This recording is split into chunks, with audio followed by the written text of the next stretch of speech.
and for sure, I am overwhelmed on this.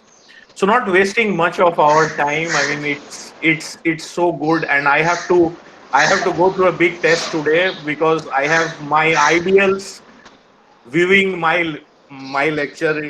I have always been on the bench listening to them. It is the first time probably that I am going to present and tell them something. So it's a role reversal. So God help me, please. So I seek blessings from the God Almighty, and I will just present my screen now. Just give me a confirmation if you are able to see it. Yes. Okay. I hope you are all able to see the screen. Yes, it is Yes. perfect, Kalyan. All right. All right. So, uh, the topic of today's presentation is next generation telecom. So, when we hear the word telecom, like when I used to be a small kid or I used to be in the college, telecom was a process of communicating from one point to another, mainly in the terms of voice. When we were in college, we didn't have mobiles. So, mainly in the terms of voice. So we had, traditional switches, PABX switches, branch switches, digital switches, and so on. But today, the next generation telecom is very less about voice. Voice is a part of telecom. You have voice, you have data, you have video, you have live streaming. Like the thing that we are doing now, it is telecom. The thing that you are doing a Facebook update is a telecom. You are doing an Instagram live is a telecom. So we are going to talk more about the parts on a very higher level, and if required, next time we will have detailed sessions on all. We are going to talk about how this next generation telecom is going to influence and is going to benefit the careers of several students who have joined in as communication engineers. Let me first tell you one thing. When we had passed out as a communication engineer, I had only few areas of opportunities. Like I could join a company like Reliance, or I could join a company like Idea, Airtel, and so on.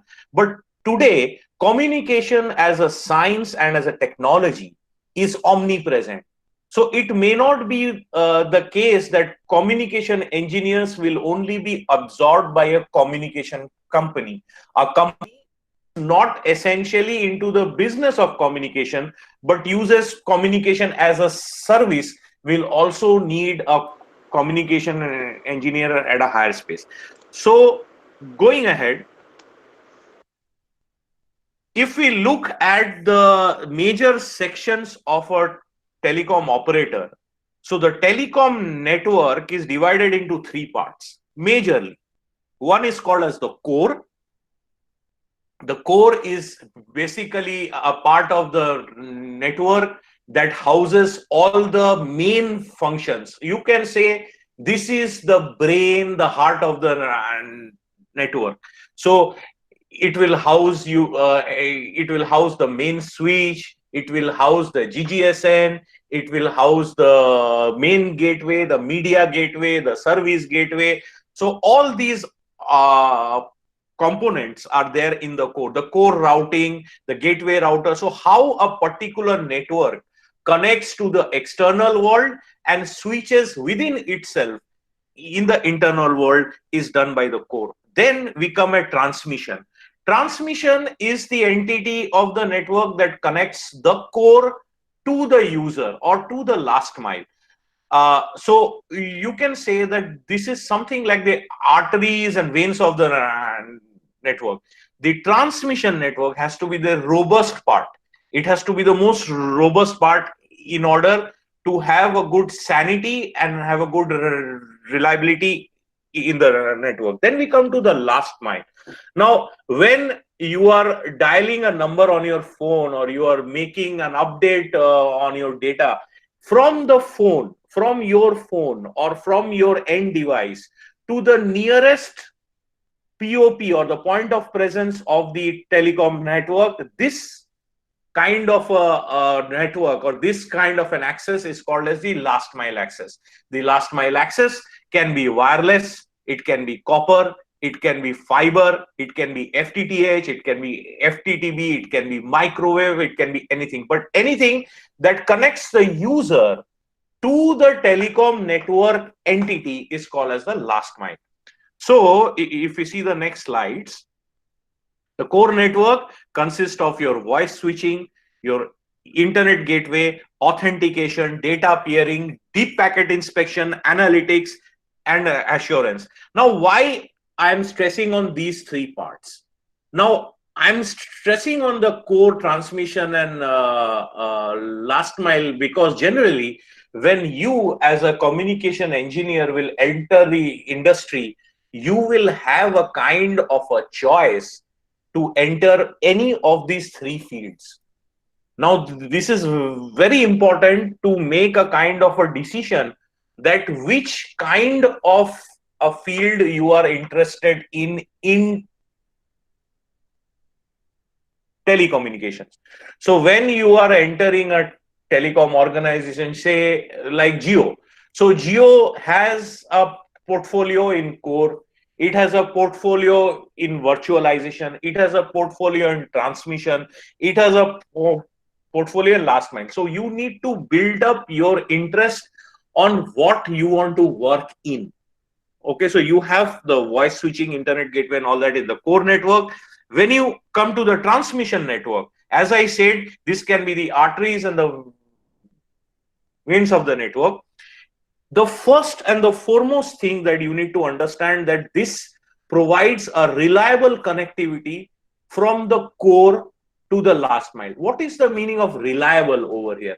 Reliable is not only high bandwidth, but it is also high availability, which means that if there is a failure, if there is a fiber cut, if there is a node failure, the network is self-healing enough to switch to an alternate path, which means that your network has to be up almost 99.999% of the time. This is the metric that is kept for the transmission. Transmission, because you have now several services, you don't only have voice, you have data, you have internet video, you have high priority data, you have video conferencing. Excuse me. So one of the most important thing is to provide a mid-level quality of service. Now, when you say quality of service, it means that say in one particular pipe, you have got internet, you have got voice, you have got video call, and you have got the control data. Now you need to prioritize this. Now say if this particular bandwidth is only of 100 Mbps, or if this particular bandwidth is only of 1 Gbps, then out of this 1 Gbps, whom are you going to give the highest priority? So that if,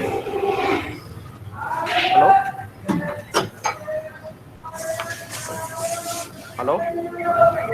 Yes, it is perfectly coming. Okay. Kalyan, no need to worry. Okay. So your voice is perfect, presentation is perfect. All right, sir. All right, sir. So in this particular thing, in this 1 Gbps line, how much are you going to dedicate for control plane traffic? How much are you going to dedicate for internet? How much are you going to dedicate for voice? So that if there is a congestion, you have a particular dedicated bandwidth already, and you are also prioritizing the traffic in a way that if there is a congestion, you know what to drop and what not to drop. So as to say that if my 1 Gbps line is congested with all the traffic, then I would rather offload some of the internet to let the voice go on. I think one of your mic is on, because of which I'm getting background noise. The technologies that are involved, actually involved in transmission are DWDM, which is dense wavelength division multiplexing, Ethernet, IP routing, MPLS, which is multi-protocol label switching, MPLS TP. Now, this is a very interesting part. Now, MPLS TP is the variant of MPLS that does not have the IP part. It is more on the transport. It is more on the data link layer. It is more at the layer 2 level. Are the flavors of realizing the transmission network. Now, when we talk about last mile, as I told you, it is that entity that connects the end user to the network. So for the mobile operator, it will be the cell tower. Now, this cell tower has got different notations. In the times of 2G, we used to call it BTS. In the times of 3G, we call the same entity as node B. When you have a 4G kind of an architecture, you call as E node B, which is called enhanced node B. And in 5G architecture, you called it G node B or generic node B. So in any case, you have to understand that for the mobile operator, the cell tower is the last mile. For a fixed line operator, say for a cable operator, it is the set-top box. For an ISP, it is your modem. So these equipments are basically very high in volume. So for an ISP, the number of modems will be very high. For a cable operator, the number of set-top boxes will be very high. People who are actually interested in last mile, deal more with customers than network, because all of their entities are mainly facing the users. They are not inside the network. Okay. Now, the CEO of AT&T in US says that telecom transmission, a robust telecom transmission, is the key to a good telecom network. So, as you must be knowing that you can have a heart, you can have body parts, but if the arteries are not proper, if your nerves are not proper, it will not work well. So I'm going to go through some high level aspects of what transmission is, but mostly I have not to take you to the details, but we need to understand the fact that what in the transmission field is inside, what is in, so what is the present and the future, and what is the past. So if you look at the slide, so a transmission consists of optical fiber transmission and microwave. These days, in the days of 4G and 5G and high bandwidth access, microwave is slowly being phased out, because in microwave the highest amount of bandwidth that you can achieve in V band today with XPeak is 1 Gbps. You can also have a E band radio of 10 Gbps, but understand these are the laws of physics, that as you will increase the throughput, the span length will consistently decrease. So like a 1 Gbps radio pair could be laid over a distance of 50 kilometers LOS. The 10 Gbps will only take 5 kilometers. So as you increase the bandwidth, the span loss is going to the span length is going to go low. So that is the reason why for high bandwidth application, microwave radios are slowly being phased out. On the other side, there has been an increase in the deployment of optical fiber, because one optical fiber is potentially able to carry, if we consider the DWDM C-band also, one pair of fiber can carry more than 9.6 terabits per second of traffic, theoretically. So you can have 96 channels of 100 Gbps or 48 channels of 200 Gbps on a single core of fiber. So that is the reason why the penetration of optical fiber is increasing more, which means what? The 7th semester students, please study optical fiber very seriously, because this is something that is going to be very, very prevalent. This is something that is going to be there in the industry for a long time. So please study the concept of dispersion, study the concept of span loss, study step graded index and all that part very, very seriously. Microwave also is important if you are going for other fields, but optical fiber, very important to study. Now, what is in?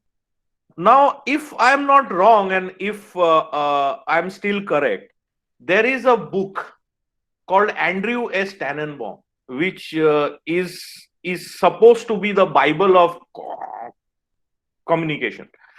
Now, in this book, as you go on studying different chapters, you are exploring at a very high level, you are exploring the concept of telecom in lightness. Okay, my advice is please study that book seriously, because this is a kind of a book that we also use today. Like, if you ask me that of all the college books, which are you still using, I would say that I'm using Kaiser, I'm using Andrew Tannenbaum even today. After 20 years of my college, I still use that book, which means that please take that book very seriously. Okay, now what is in and what is out? Now, what is out is this particular thing has been phased out. So this is, I would say, almost a technology that is not existing anymore in the transmission. So if you talk about TDMA, which is time division multiple access, it is not existing. SDH and SONET, synchronous digital hierarchy, and synchronous optical networking. One is the European standard, one is the American standard. They are not existing anymore. Why? Because these were essentially technologies of transmission where the telecom network was conceivably only of the voice. Now, please understand, when you talk about voice, you have to do something called as synchronization. A synchronization means that you are actually syncing a particular clock to the signal so that there is a uniform delay across the sender and the receiver. Now, since protocols like SDH and SONET were primarily synchronized in nature. Now, what we mean synchronized in nature? It means that in SDH, the frame length was constant.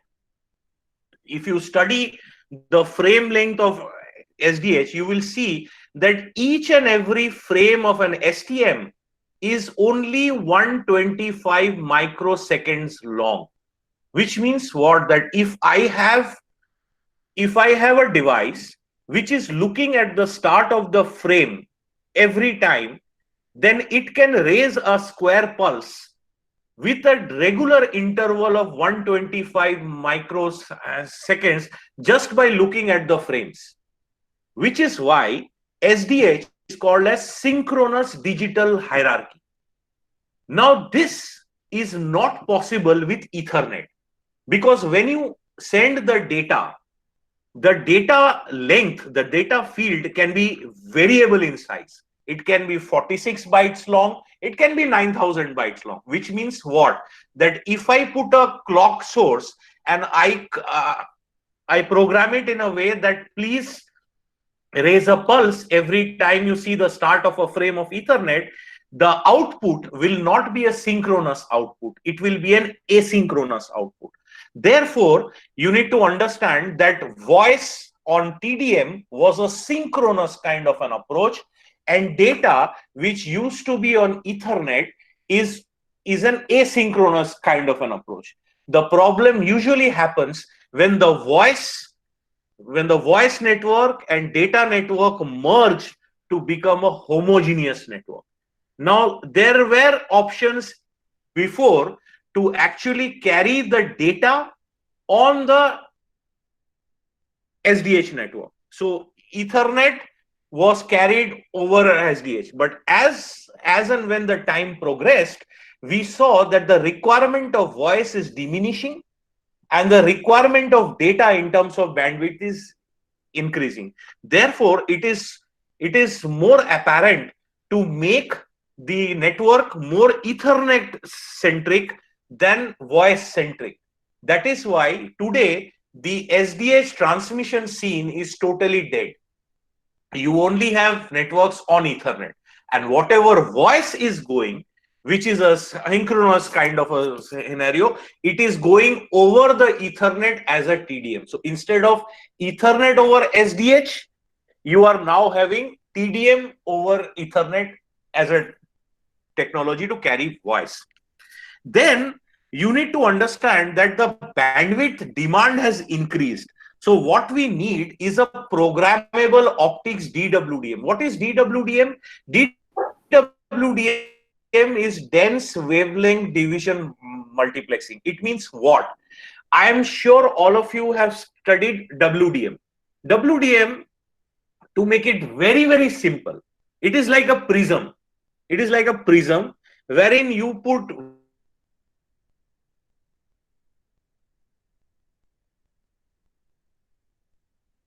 also there is another prism which takes this composite wavelengths and splits it onto different wavelengths of light. WDM and DWDM work in the same fashion.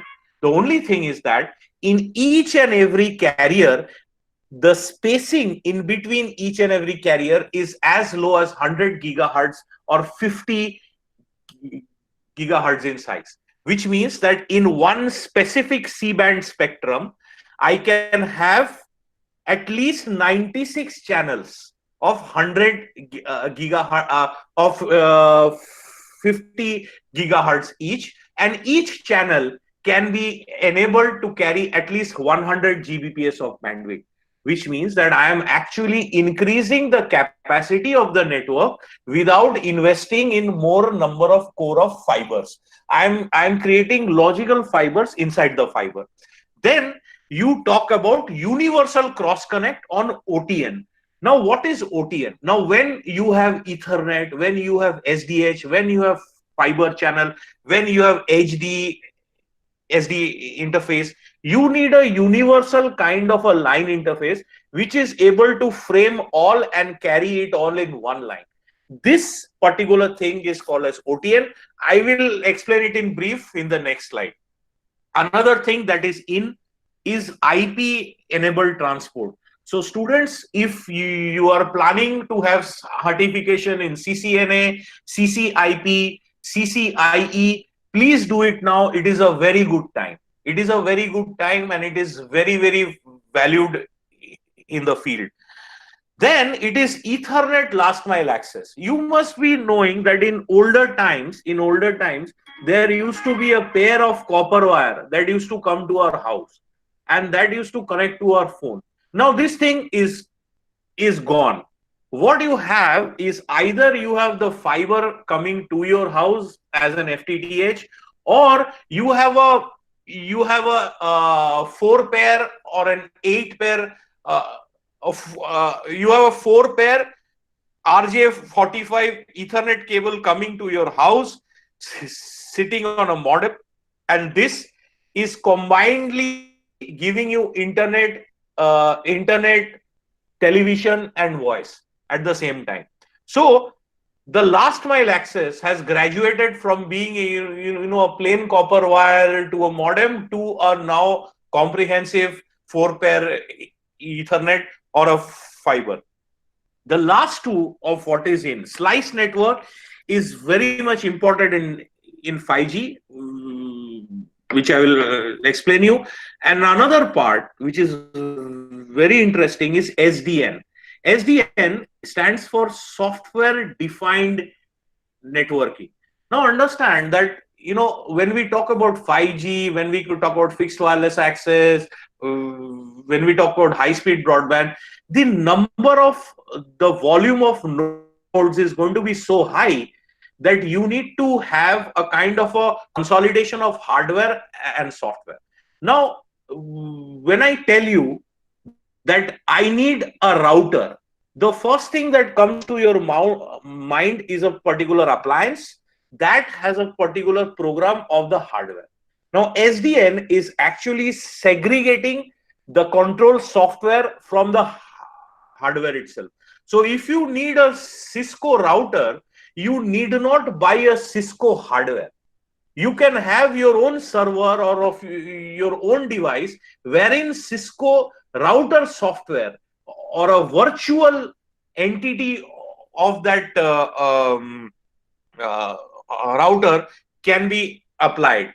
This particular concept is called as NFV, or network function virtualization, which means that I am virtualizing the different components of network and putting them in customized hardware. And when you have a network wherein you are having many such NFV components or many such virtualized components that can be controlled by a central system, and not only controlled, it can be programmed, it can be automated, it can be orchestrated. This technology is called software defined network. These two terms, slice network and software defined network, are very important when you're trying to get into the field of 5G. So therefore, my friends, please study NFV, SDN, and slice network. This is very, very important.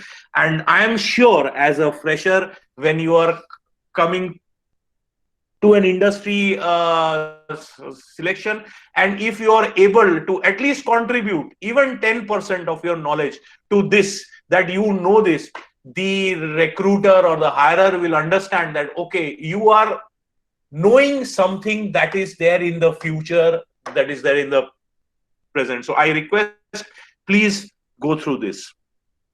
Now, let's talk, when we talk about transmission, let's talk about schematic. So I've just built this network A, B, C, D, E, F, G. You can see multiple connections are there from A to E, A to C, A to B, and so on. And all these channels, all these fibers are enabled to carry various channels of light in them. Now, just imagine this, and we will come to it later. Now, when we design a network like this, what are the considerations that we take? So generally, an engineer or anybody is hired in a telecom network, the first thing that they are doing is designing a network. So you have an area, a topography, and you are asked to do, you know what, you are asked to plan the fibers, you are asked to plan the protection scheme, the bandwidth reservations, and so on. So first thing that you need to understand is it has to be scalable and standardized. So when you are planning for today, you also have to think what will happen 10 years ahead. So your network has to be scalable. It should be able to grow for 10 Gbps to 100 Gbps to 1000 Gbps also. And it has to be standardized, which means what? That, not all the components in the network are going to be of the same supplier or of the same vendor. So there has to be a kind of an interaction. So if you have Cisco and if you have Juniper, there has to be an interaction in between Juniper. So you need to focus a lot on standards, IETF standards, IEEE standards, and so on. Then it should have multiple rate and should house multiple technologies. See, transmission network is something that is built only once. Once then it is maintained, it is expanded. But the fact is that not like the last mile that is going to change again and again. It is built only once, and it should be able to carry multiple technologies, which means that if you want to deliver an IP VPN on it, you should do it. If you want to give voice circuit on it, you should be able to do it. If you want to give IPLC, ILL, I mean, all these things. So whether it is voice, data, video, MPLS, IPMPLS, MPLS-TP, Ethernet, plain VPN, L2 VPN, L3 VPN, everything you should be able to house in that transmission network. So it should be multi-rate and it should house multiple technologies. Now, a trivia question: should have a multi-path protection of sub 50 milliseconds. Now, why I'm telling sub 50 milliseconds? Now, when I say protection of sub 50 milliseconds, it means that if I have one particular path in which that call is flowing, and if that particular path fails, the switching to an alternate path should not be more than 50 milliseconds. Now, for this, all you have to do is, when I ask you why I'm stressing on this figure 50 milliseconds, just go back to your 9th standard. You know, if you are saying 50 milliseconds, then 1 upon 50 milliseconds is equal to 20 hertz. Now, 20 hertz is the lowest that a human ear can actually fathom as a voice.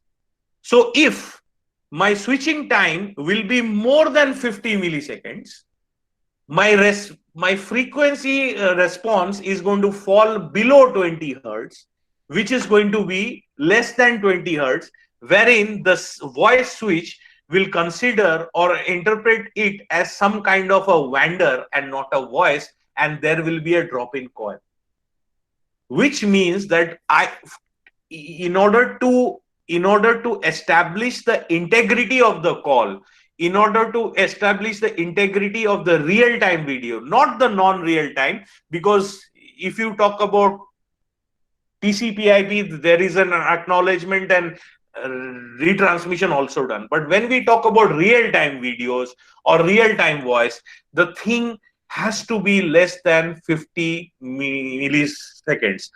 The fourth point, it has to be segmented and sliced, which I'll explain in 5G, and it has to be timing accurate. Now, when I say timing accurate, it means that every part of my node has to be synchronized to a primary reference clock. It should not be that call went from this point to that point and the time reference change, because that will lead to dropping of call and lot of things. Now, when we talk about optical transmission network, OTN, I'll explain this to you briefly. Now, this is a kind of a technology that has replaced SDH. If you look at SDH, then you have E1 at 2 Mbps, then you have a VC3 or a TU3 at 34 Mbps, 45 Mbps, then you have a VC4 at 140 Mbps, then you have STM1 at 155 Mbps, you have STM4 at 625 Mbps, you have STM16 at 2.5 Gbps. Now, in order to cope with higher bandwidths, we have a new standard called as OTN. Now, what is the advantage of OTN?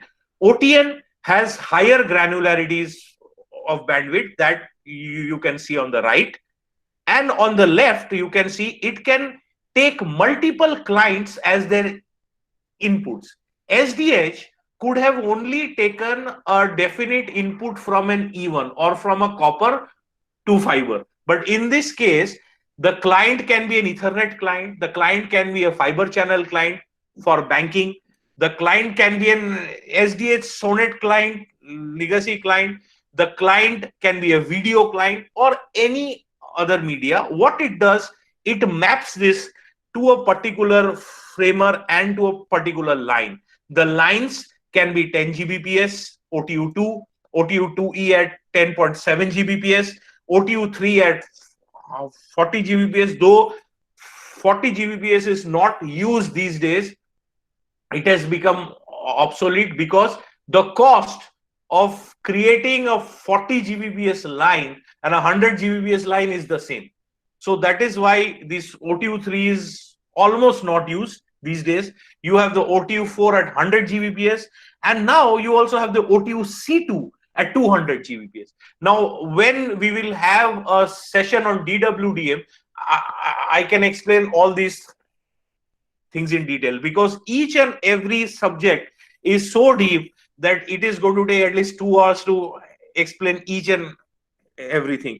But all that you need to know, that OTN is a kind of a new concept that can carry multiple clients to a single line architecture on a layer 1 protocol. This is very important, on a layer 1 protocol. So there is no MAC address learning, there is no MAC address switching. It is plainly based on a cross connect. So from here to there, there to there, plainly layer 1 cross connect.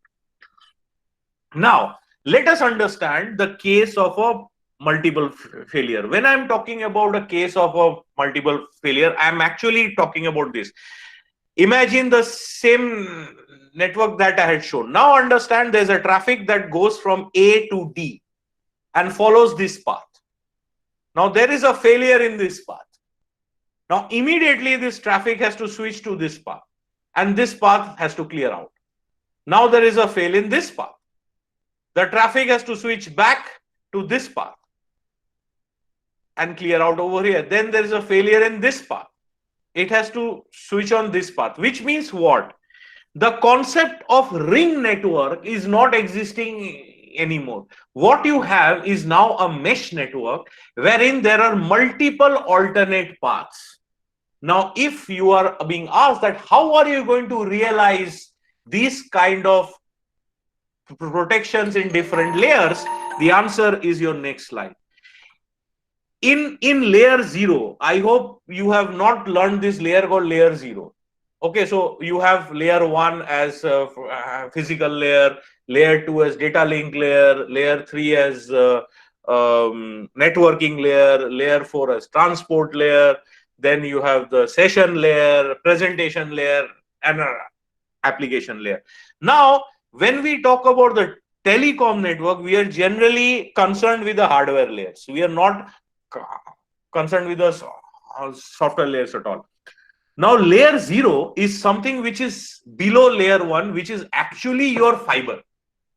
Layer 1 is the bits and bytes that you can cross connect. Layer 0 is actually your physical media, your fiber. Now, when I'm talking about DWDM, what I'm talking about? I'm talking about realizing logical instances of fiber in the same core by means of channels. So this protocol now becomes a layer 0 protocol. Now at a layer 0 protocol, you have something called as WSON or WSON. This is switching the traffic on the basis of the wavelength. So suppose I have this A to D in one wavelength and there is a cut in the fiber. My system will identify an alternate wavelength from in a new direction and it will switch. So whenever the switching happens at the wavelength level, it is called as wavelength switched optical networks or WSON. Then comes the next part. It is called as ASON. Now this works at layer 1. What is layer 1? Layer 1 is that the fiber media is giving you bits and bytes which you are cross connecting. So there is a kind of a switch built inside, which is a hardware level switch, and you are trying to cross connect one particular tributary unit to another line tributary unit in the box. Now when the switching happens at that particular level and it happens automatically, so that you know the new path after the failure has happened is selected automatically on a layer 1 level. This is called as ASON, which is automatic switch optical network. Please note this thing, that in all these protocols you can have multiple level of switching. So you can have multiple level of switching in WSON, you can have it in SON. Then you come at layer 2. In layer 2 you have various technologies, but most importantly what we use in layer 2 is either ERPS or MPLS TP. So in layer 2, understand the communication is not only in bits and bytes. The communication happens by learning the MAC addresses. So in your every entity in the network is a bridge, and it forwards traffic after learning the source MAC address from a particular port and looking up at the frame and understanding where this destination MAC address has to go to. So this is happening at layer 2, and in layer 2 the alternate switching scheme is ERPS. Now when you come at layer 3, which is more at the IP level, at the network level, then the protection scheme that we are using is LDP FRR, which is Label Distribution Protocol Fast Reroute. Now you are having IP MPLS, you are having OSPF, you are having BGP and all sorts of things.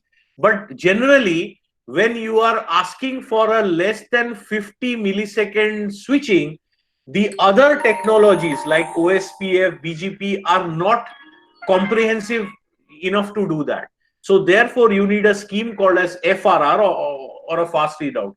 Now understand this thing, that why in these technologies which are still prevalent, OSPF, BGP and all that, the convergence time or the protections time is not less than 50 ms, because as I told you before, that if it is a data traffic, there is a possibility of retransmission even if the packets are lost. So the networks that were designed on OSPF and on BGP essentially considered only the non-real-time data part, which means that even if there is a problem in the network and it takes time to switch, it is not an issue. The user will experience slowness in the bandwidth, but finally the data will not be lost as it will be retransmitted. TCP/IP, remember this. So, but when it comes to voice, when it comes to real-time data, like we are talking now here, whatever I am talking to you, I am not receiving a digital level acknowledgement that, okay, my voice has reached you, now I can speak the next line. No, because it is all real time. Therefore, if now at this instance, if there is a change in data, if there's a change in path, this has to be done less than 50 milliseconds, which means you have to use an FRR over here, and that is called as LDP FRR. Let's go ahead. Now we are saying why the packet network, why we are not going through an SDH kind of a network or a TDM kind of a network. It is because that as compared to TDM, a packet network can have a flexible bandwidth type, which means that in TDM, I can only have bandwidth to the granularity of 2 Mbps.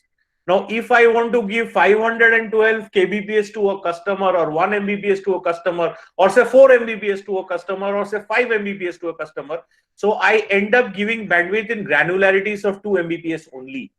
Wherein in a packet network, I can have virtual policies that can provide the exact bandwidth. So if I want to give you say 28.3 Mbps of bandwidth, or I want to give you 31 Mbps of bandwidth, I can do it in a packet network, which I cannot do it in a TDM network. I end up wasting more bandwidth for that. It is more reliable to carry data traffic. Now understand that, voice itself, as you might have studied, that your bandwidth response is 4 kilohertz. Based on Nyquist, you have to sample at 2 NB. So it is you have to sample at 8 kilohertz. So 2 times bandwidth, and N is the number of levels of quantization. So if I do N is equal to 8, which is an optimum level, I will come to the fact that each voice channel is 64 kbps in size.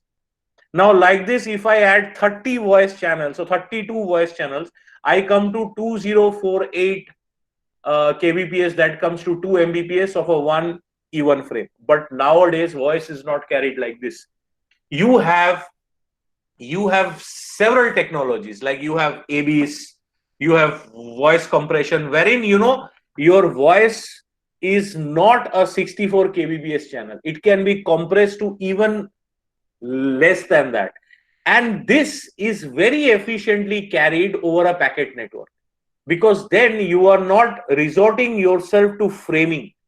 You are carrying a voice in the form of a packet. Now, I'm sure you are knowing about what is circuit switch and packet switch, but let me tell you this. Circuit switch, whenever I'm making a phone call, there is a virtual circuit that is established from end to end. And after that is established, after you pick up your phone receiver or you pick up your phone and the circuit is established, every traffic or every call is flowing through that traffic. Whereas when you call as a packet switch, the voice is translated to packets. The voice is translated to packets, and this is sent across the network through different parts, through different paths, but with different time stamping also, so that in the receiver end they can be accumulated together with the timestamp and sent.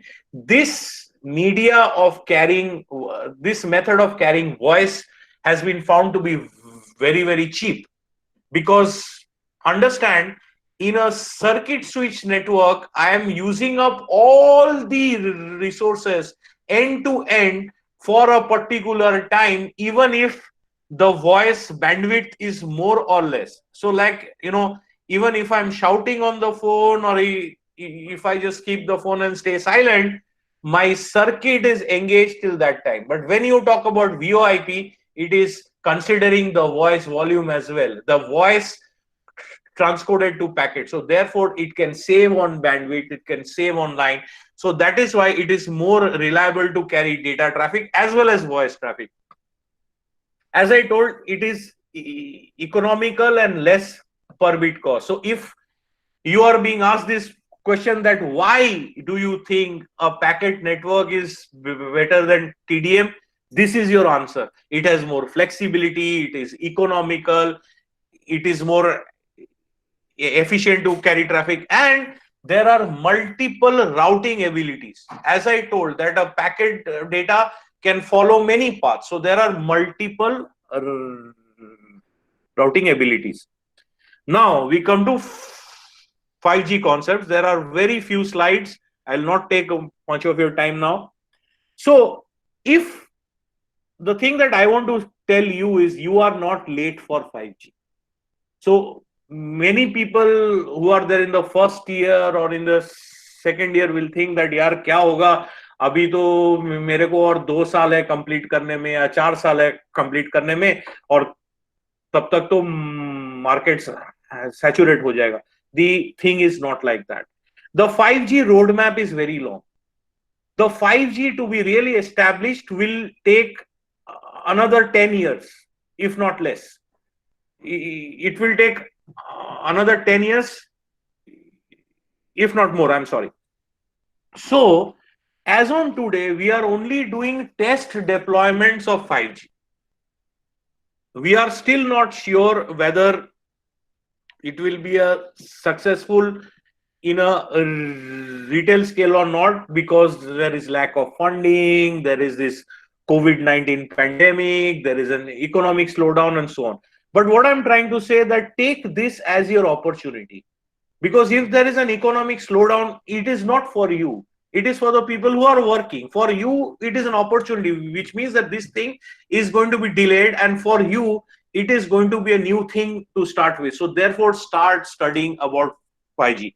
But mostly what you have to remember about 5G is, 5G is not only about retail telephony.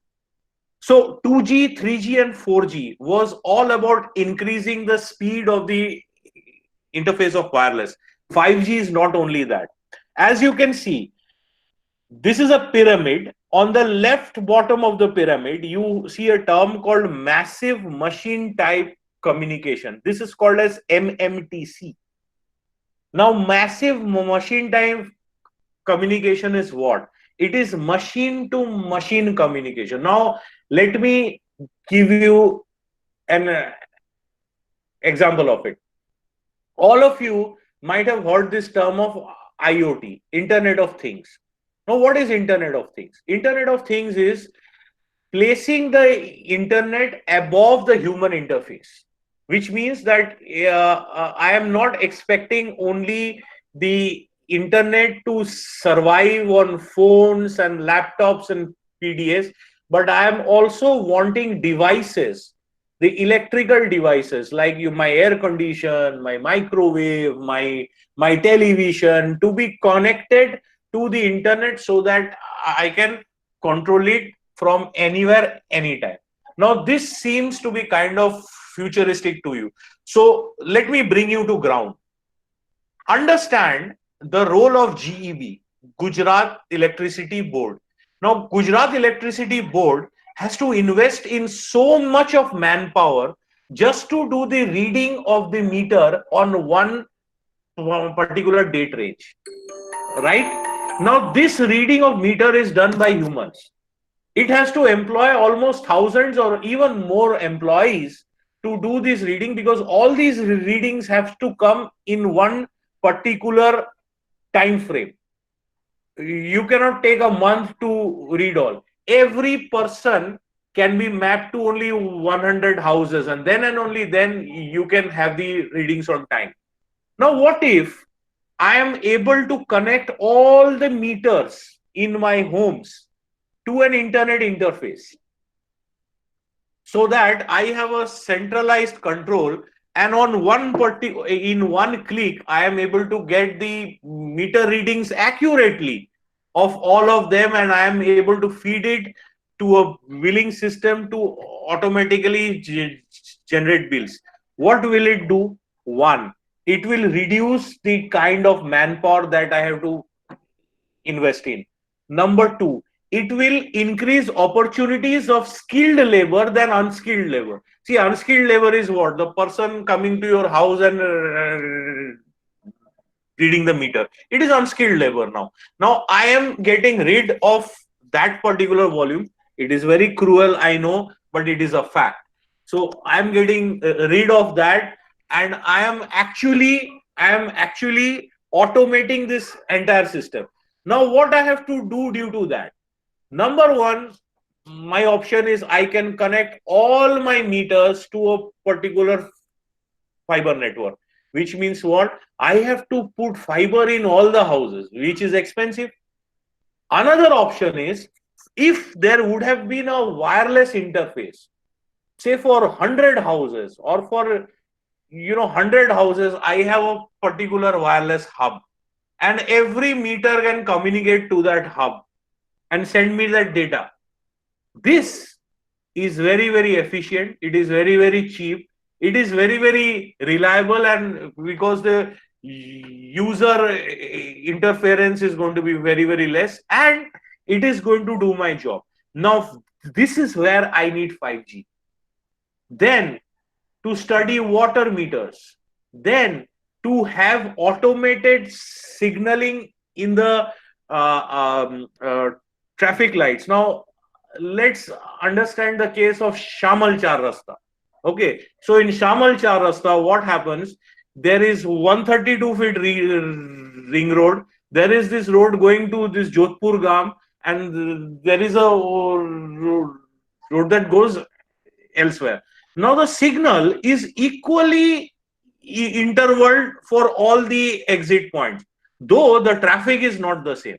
Now, what if I have a kind of interface where the CCTV picks up that which at particular time the traffic is high at what level, and the signal time also varies as per the traffic.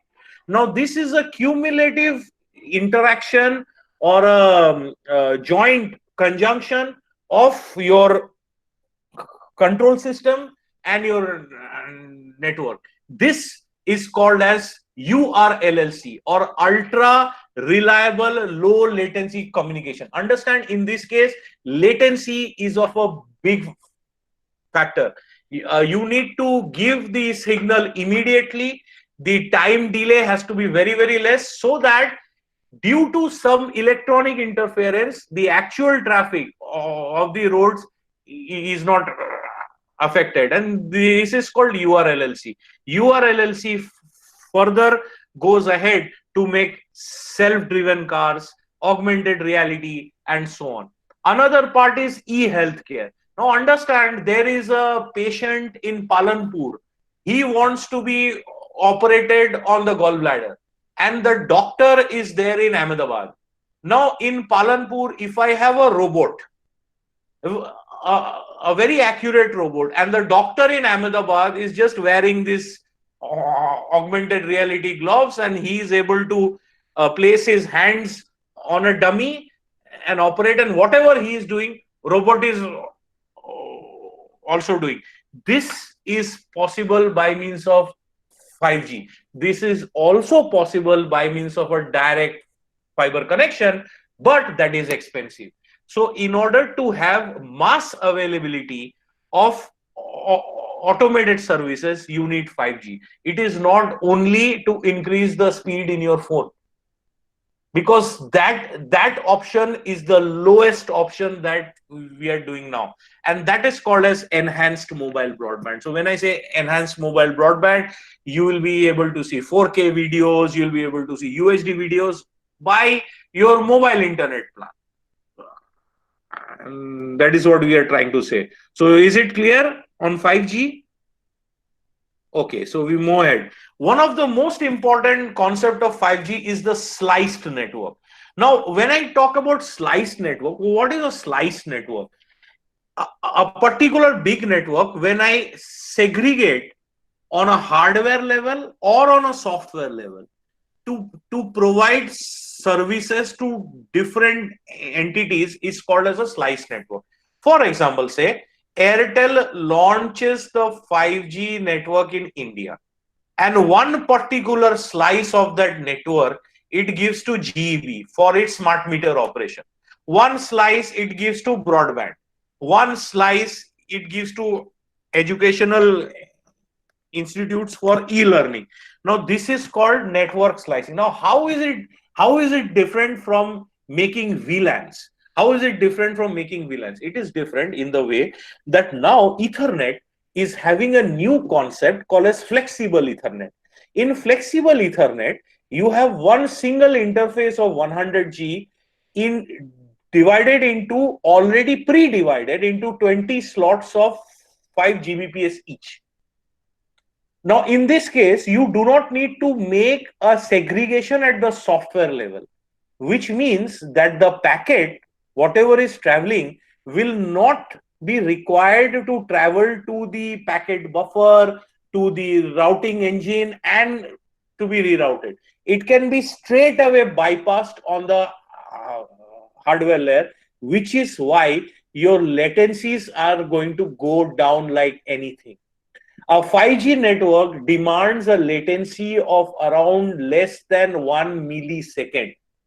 In theoretical terms, it has to be 0.2 millisecond or even less than that.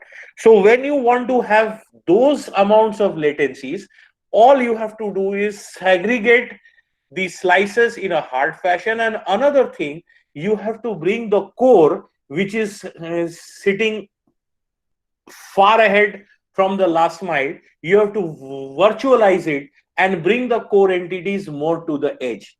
Now, when you do that, you are actually realizing a 5G network that is hybrid slice.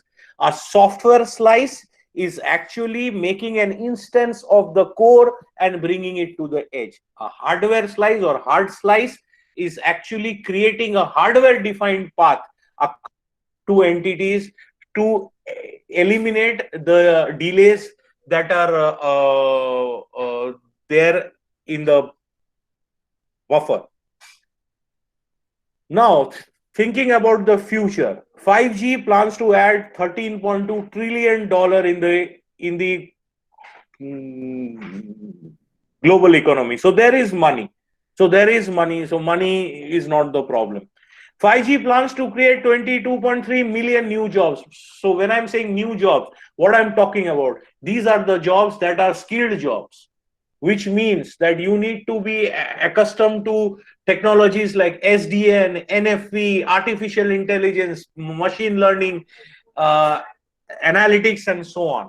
Enough scope of subjects that can be learned, which means that it is not necessarily that a 5G engineer would be employed in a communication company only. They can be employed in a power company like GEB, in a water company, in a college, in an institution, in an agricultural farm, in pharma sector, anywhere, because 5G is planning to transform every aspect of the industry and the lifestyle that we have. But the complete economic effect of 5G is going to be realized only by 2035. We are at 2020, so it's going to take another 15 years for 5G to reach its peak. Okay, so it's a gradual process.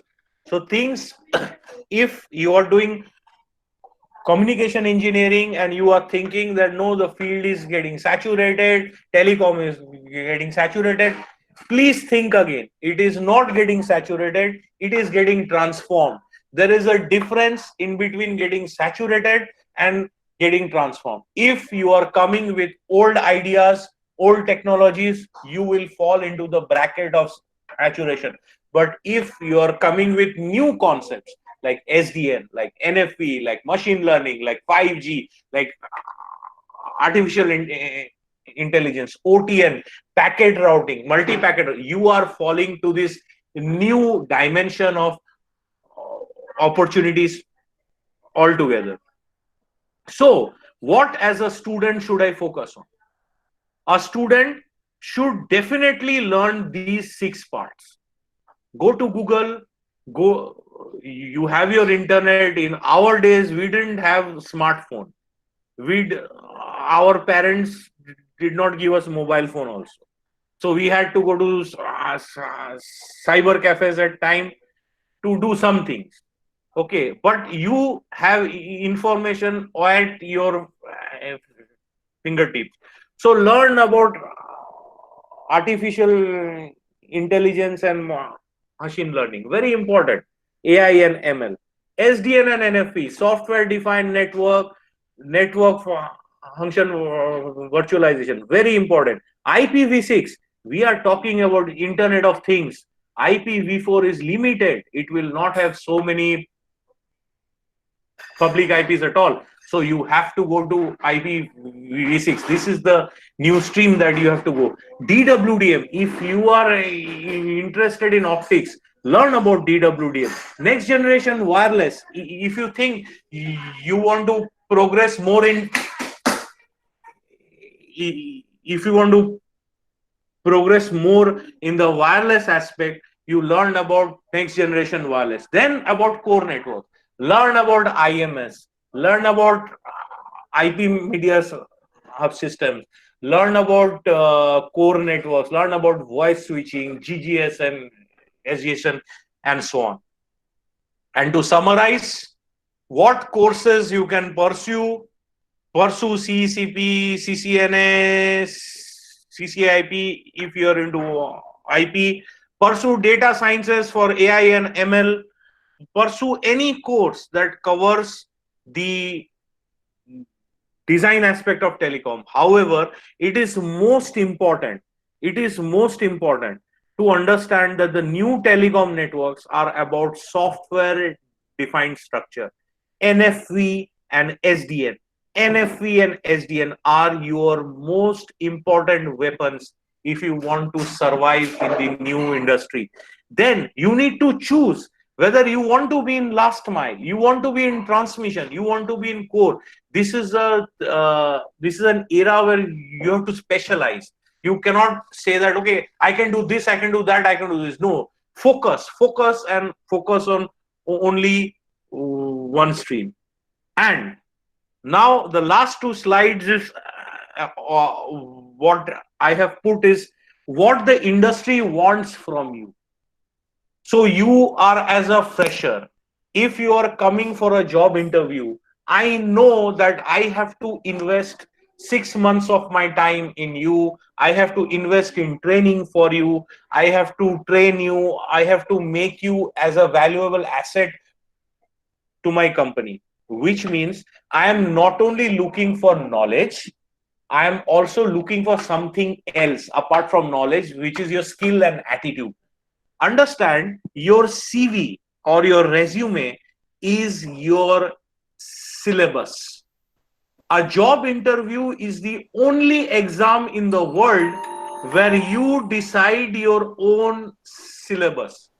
There is no exam in the world in which the student decides his own curriculum. It is only job interview.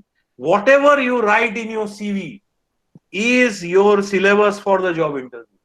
Nothing more than that. So it is very important to write the CV 100% accurate. You, whatever you write in your CV, you should know it. You cannot say that no, I wrote it, but I don't know this, which is a very wrong impression that you're giving.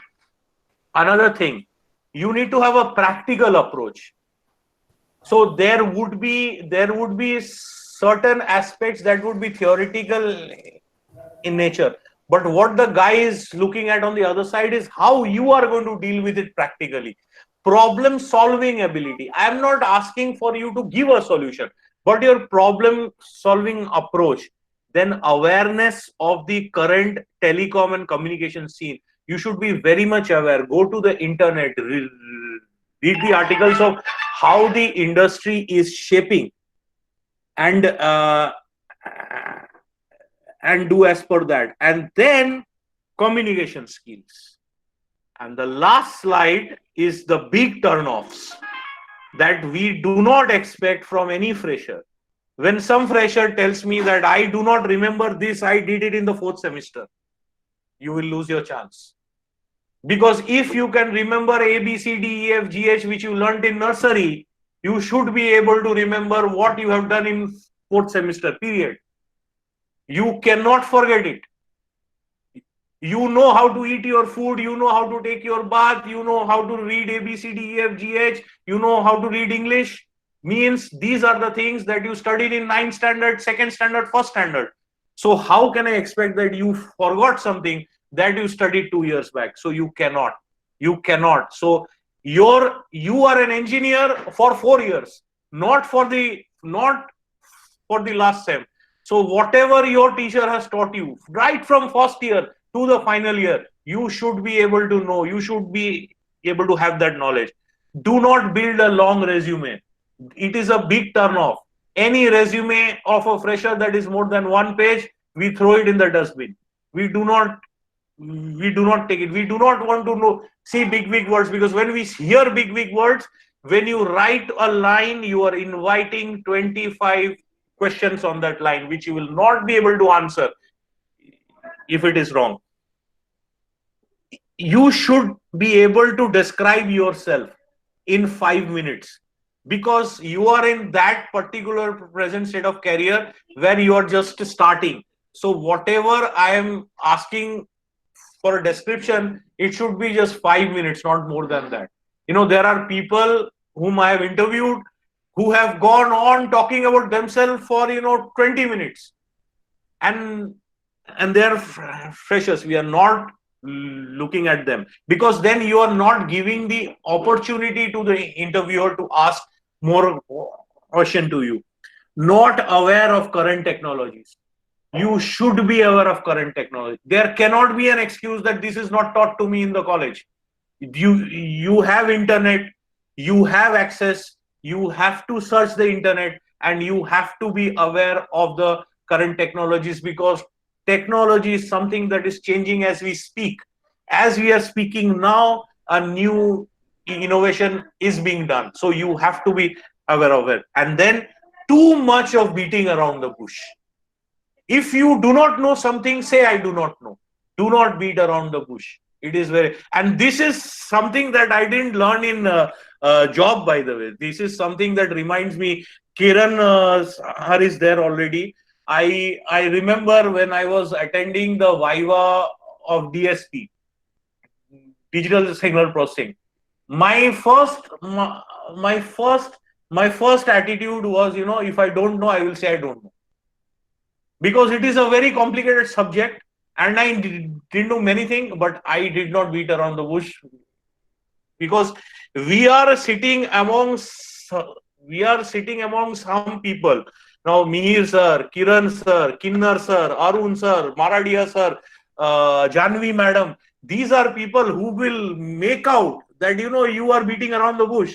So do not beat around the bush in an interview. Very, very important to you. So saying this, giving my piece of advice to all my student friends, I would like to end my presentation. Thank you so much. Thank you so much for patiently listening to me, and it has extended beyond time, but thank you so much.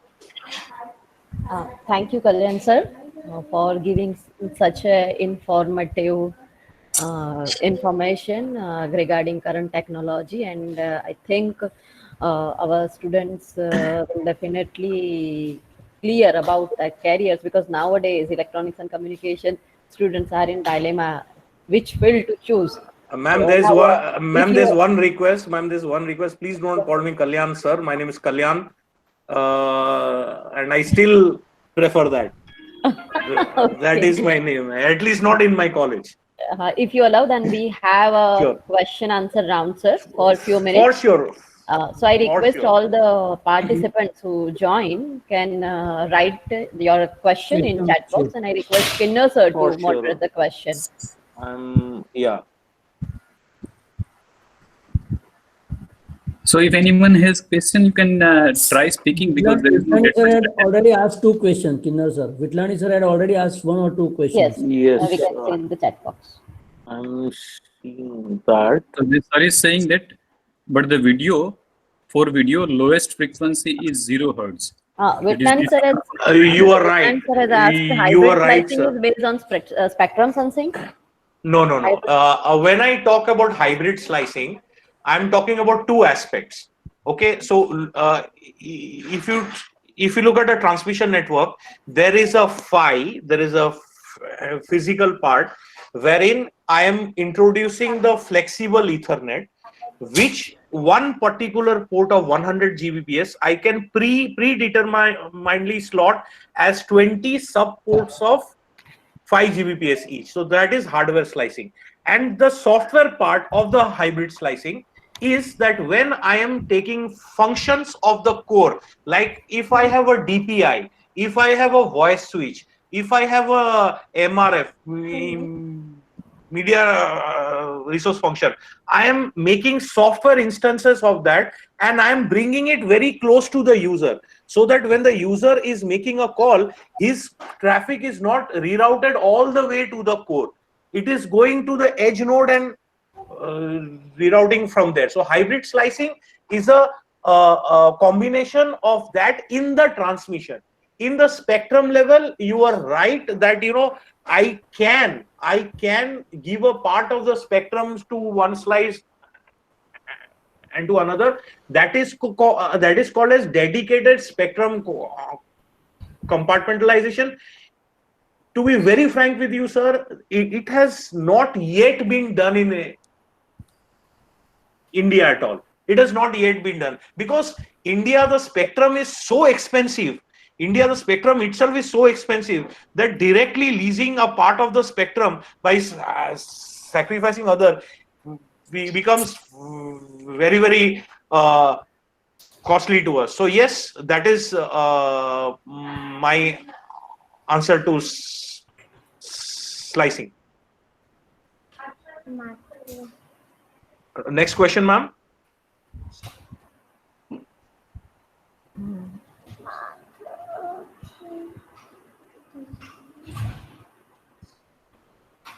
I see. I'm seeing the yes. So yes, sir. So the resources are dynamically assigned in hybrid slicing. Yes and no, because when you talk about the hard slicing, the resources are very fixed on the port. So the 5 Gbps part is 5 GB. But yes, in the software slicing scheme, I can have a COTS or the commercial off the shelf hardware at the edge, and I can dynamically assign the vCPUs, RAMs, and so on. You're right, sir.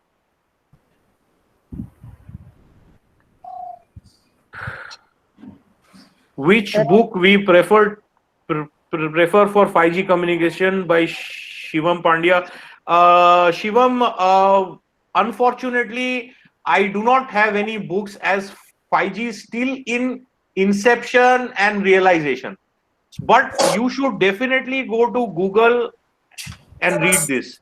Kiran sir, who are the major players in manufacturing optical network equipment? Many. Now to answer this, I will take some time of yours. There are three schools of manufacturing this. One is the American part, where you have people like Sienna, where you have people like Cisco, Juniper, and so on. They are also there. You have the European school of thought, where you have Ericsson, you have Nokia, you have the Chinese doing Huawei and ZTE, you have the Israelis, where I work for, ECI, Ribbon, and you have them a lot. So, but when you talk about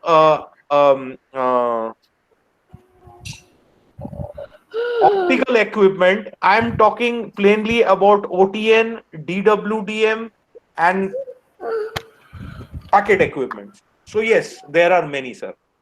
Kaushik Makwana asks, how is augmented reality created? Augmented reality is more like the VR that you have. You know, you have these goggles and all that.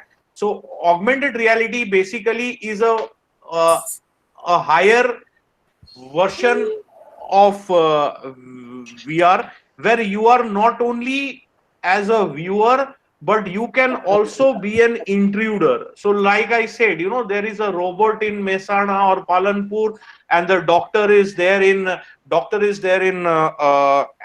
Ahmedabad. He can do his hands. He can use his hands and dummy, and at the same time the robot is operating on the man. But understand this, Kaushik, that in this case the latency has to be very less. You cannot have more delays, because the moment you have more delays, you are messing with something that is really bad. It is really bad. I hope think I now- am. Yes, sir. I hope Now- I have answered you. Yes, sir. And now that one more question is there from Kiran sir. What is the highest data rate achieved on optical network so far? Sir, as you know that you ask very good questions, so I need not say that it is a good question. Yes. In the recent field of innovation, you have something called as SFP, then you have CFP, compact CFP, then you have DCFP, and you have DCFP2. In programmable optics, the highest data rate on a single line interface can be 600 Gbps or even more. I am talking about 600 Gbps that we have checked in the laboratories and in the field. However, understand that as and when the throughput is increasing, the span length will come down, because the symbol rate has to be higher, so the span length is going to come down. Now, when I talk about DCFP2, sir, it is very important that previously what used to happen, that the DSP or the digital signal processor chip used to be in the card. It used to be in the equipment itself, and the pluggable used to connect to that. But now in the DCFP2, what is happening, the DSP is built in the pluggable itself. So whatever modules you have, SFP, CFP and everything, they are built in with the DSP, which means that the cost of equipment has come down and the cost of pluggable has gone up. uh, Vipul is asking, will the IoT generate video traffic? Generally, IoT is not for video traffic. It is not. It is not for entertainment. It is mostly for impulse communication or pulse communication in between two devices. So, say you come home and you see that your microwave is talking to your refrigerator, or your air conditioner is sensing automatically the temperature and knows that you are coming in at so and so time and switches on. So that is mostly what is done in IoT, but theoretically, yes, it can generate video traffic. There is no um, uh, uh, restriction to that. So when I say IoT that deals with image sensing, it is a video traffic, but generally it is not a video traffic that is used for streaming, that is used for entertainment and things like that. I hope I answered you. Sir, last question. One of our eldest student has Please, messaged that which country we can go to have masters or job for having great future in 5G. First of all, let me tell you, 5G as a technology or as a study is not a subject at all. The subjects are generally virtualized communication or next generation communication and things like that. But which country you can go to? India is not a bad country, by the way. I have studied all the time over here, and I have studied in India and worked abroad as well. But having said that, if you are really looking at good 5G networks, I would say, I don't know about study, I can't answer that, but about networks, South Korea is one of the best countries that has a good 5G network. But if you really want to pursue studies in advanced communication, yes, you can go to US. You can study there all the time. You can take your GRE, you can take your TOEFL, and you can go to US. You can go to Australia, by the way, it's good. But India nowadays is not a bad place to study. It was never a bad place to study, actually, because all of us have studied over here in India. So I will not say that you have to go out of India to study all these things. India is well equipped enough for this. Suppose that girl Rutvi does not have the chat option, but she definitely hear you. One No last problem. question is there from Vipul. This would be the last Yeah. question. I suppose. No problem. Go on. It's a Friday. It's an off day for me. So that's Will why the I kept it on a IoT Friday. will the IoT generate video traffic? No, I answered him this. I answered him this. Oh, I answered him this. So I suppose now all the question you have answered. So I now request Dr. Bhavin Sedani sir for vote of thanks. Hello. Sir, you are audible. Okay. Honorable Principal Dr. Rajul Madam, our most valued invited speaker, Kalyan Mukherjee sir. Please don't call me sir. Yes, sir. Okay, sir.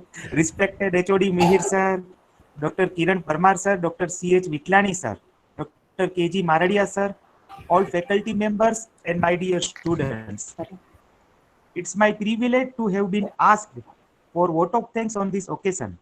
On behalf of Team Electronics and Communication, LD College of Engineering, I extend my special vote of thanks to Speaker Kalyan Mukherjee for sharing his views on modern trends in telecommunications sector, and especially sharing ideas on 5G technology. I must mention our deep sense of appreciation to HOD respected Mihir sir for arranging this webinar. Furthermore, we are very much thankful to program committee members, Kinnar sir, Nirali madam, Shilpa madam, Kinjal madam, Seema madam, and all faculty members of Electronics and Communication Department. I am also very much thankful to all participant students of LD College of Engineering and various government engineering colleges.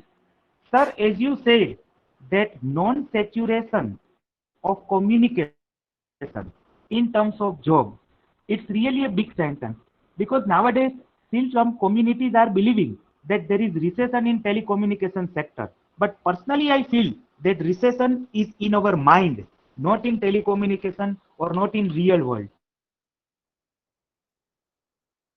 Again, sir, great work. Thank you very much, sir. Bharat, stay home.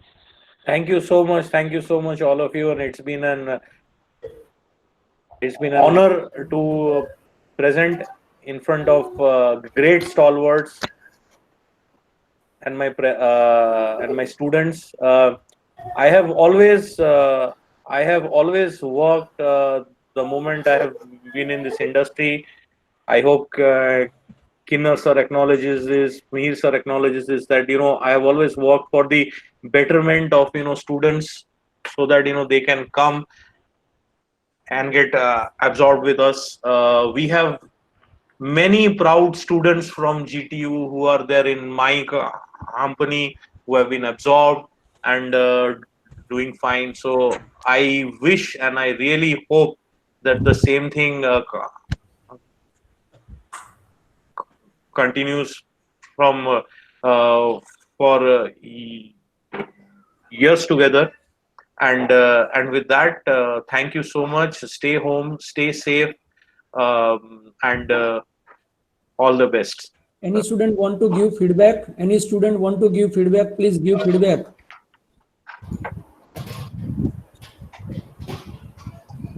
Thank you, Anurag. Any student or faculty? Vitlani sir, if you want to give feedback, you are also allowed. Yeah, first of all, thank you very much for giving opportunity to students of GEC Rajkot, as well as faculties of GEC Rajkot, because they learn a lot. Particularly, Kalyan ji mentioned about how to prepare CV, and these are the very much useful things for them. And as well as what are the technologies are coming in days. Particularly convergence of technologies. So right. There is, there will not be a separate circuits for voice. Everything will converge together.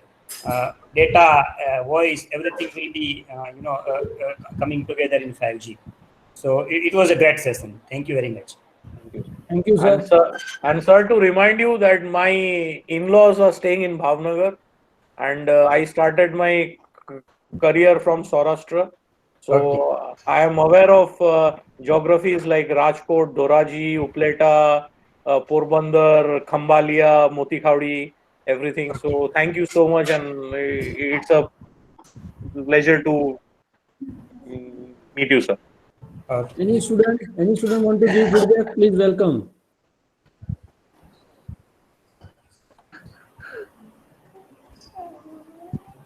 Thank you, Shivam. Thank you, Rahul.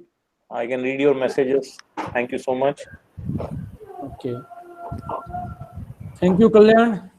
Thank you so much, sir. A fantastic, informative, interesting, and technically sound lecture. I also would like to thank our principal madam for continuous motivation and mentoring. Thank you so much, ma'am. Thank you so much, sir. Also, that he is also always ready to take our student as an intern.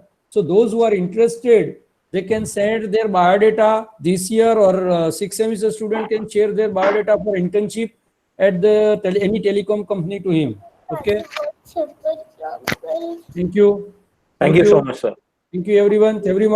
All the faculty member of LD for supporting and for managing this webinar. Kinnar sir, Kinjal madam, Seema madam, Sedani sir, already thank you all. So I don't want to give all the name, Nirali madam and everyone. Thank you. Sedani sir, everyone. Okay. Thank you so much, sir. Thank you. Just leaving now. Thank you, sir. so much, sir. Thank you so much, sir.